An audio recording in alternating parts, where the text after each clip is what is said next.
Dear children, good morning. आज हम पढ़ने जा रहे हैं हिंदी ग्रामर चैप्टर 2। अपनी अपनी किताबें खोल लीजिए, तभी आप ज़्यादा बेहतर तरीके से इस पाठ को समझ सकेंगे। ये आपकी किताब है जिसे मैं यहाँ पे आपको दिखाने की कोशिश कर रहा हूँ। किताब खोल के पेज संख्या 15, पेज नंबर 15 खोल लीजिए। आज इस चैप्टर को हम पढ़ने जा रहे हैं और इस चैप्टर को आपको बेहतर तरीके से समझा सकूं, इसके लिए मैं ग्राफिकल रिप्रेजेंटेशन के माध्यम से आपको सिखाऊंगा। इस चैप्टर का नाम है वर्णमाला, जो कि आप यहां पे देख रहे हैं। इस चैप्टर का नाम है वर्णमाला।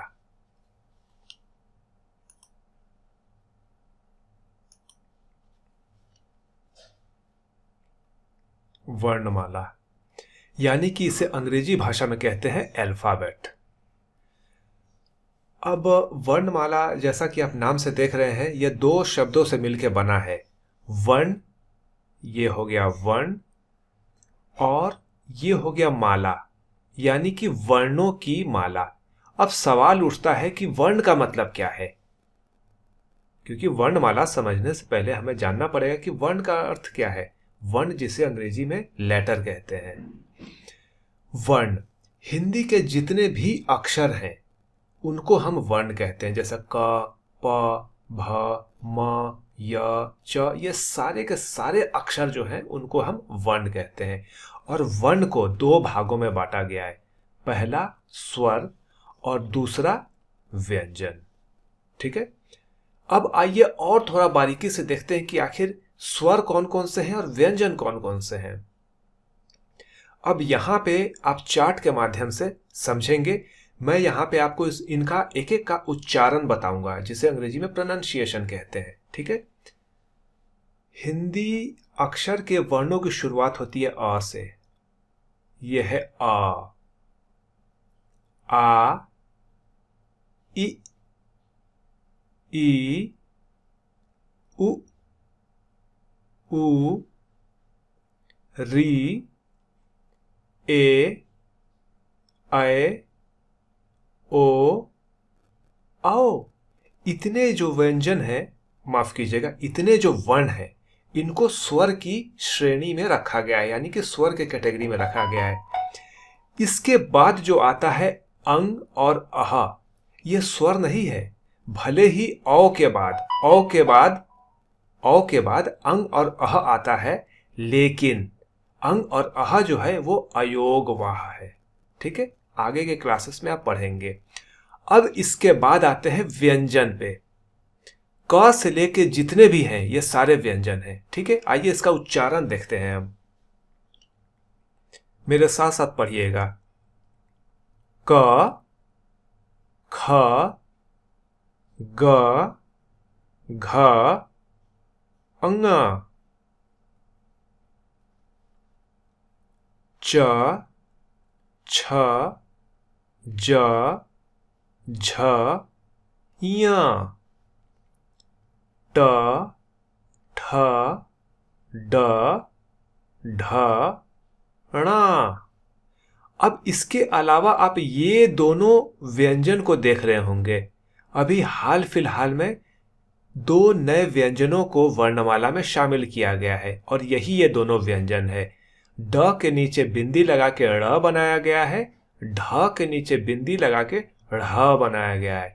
इससे कपड़ा लिखते हैं, इससे बूढ़ा लिखते वक्त इसका इस्तेमाल करते हैं। धीरे धीरे आप सारी चीजों को सीखेंगे। आगे बढ़ते हैं। त, थ, द, ध, न, प, फ, ब, भ, म, य, र, ल, व, तालव्य श, मूर्धन्य श, दंत स, ह। अब इसे जो कहते हैं तालव्य श कहते हैं, इसे मूर्धन्य श कहते हैं, इसे दंत स कहते हैं।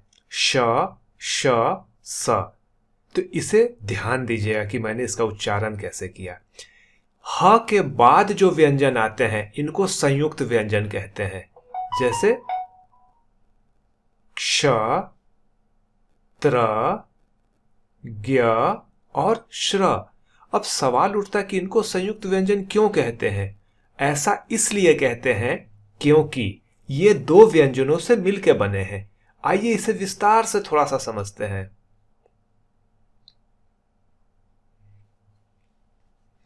ये देखिए, संयुक्त व्यंजन में क्ष है, ये क और श से मिलकर बना है। त्र जो है त और र से मिलकर बना है। ज्ञ जो है वो ज और य से मिलकर बना है। श्र श और र से मिलकर बना है, इसीलिए इन्हें संयुक्त व्यंजन कहते हैं। अब एक चीज आप यहां ध्यान दीजिएगा, क के नीचे मैंने एक निशान लगाया हुआ है, इसे हलंत कहते हैं।